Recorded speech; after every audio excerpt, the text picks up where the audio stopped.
You'll never guess what happened in work today. Well, everything was going as it usually does. It was about 10:30. We'd just stopped for our tea break like we usually do. Well, we'd been in work since 7:30 this morning. Anne's worked here for must be about a year now. She's married to Jack. They've got 2 kids. She's a nice woman. I'd say she's in her mid-30s. We work in a small office. There's only about 8 of us on our floor. Anyway, Anne popped out with her phone at break time. Nothing unusual about that.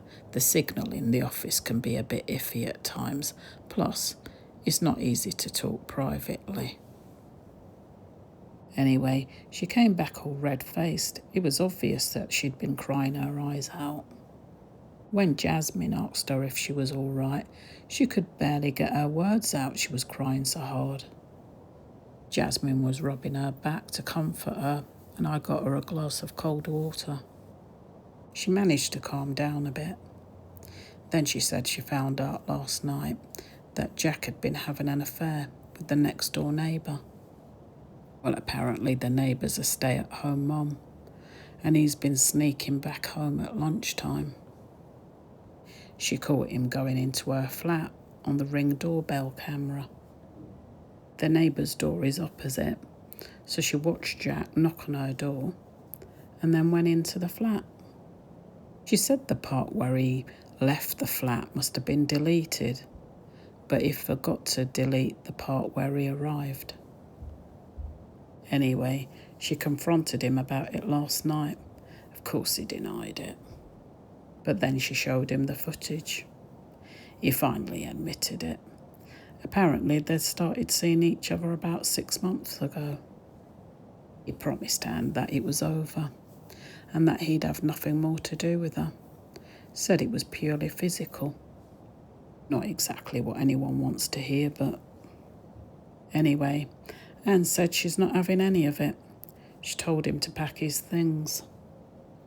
By the time Anne had finished explaining everything, everyone in the office was standing there stunned.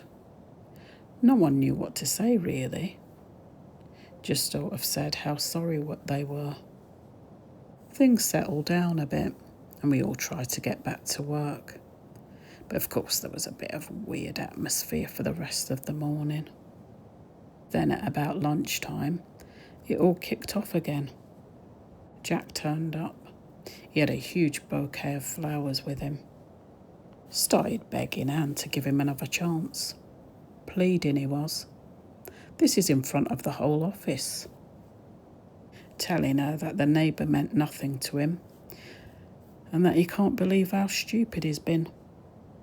Well, Anne was having none of it. She told him he'd better be gone by the time she got home. He told her he had nowhere else to go. She told him to go across the hall, like he'd already been doing for the last 6 months. Then she just picked up the phone and called security. He still refused to leave, saying that he needed just another 5 minutes. 2 security guards literally had to drag him out. He's only a little thing. And the 2 of them just sort of lifted him off his feet and hauled him out the door.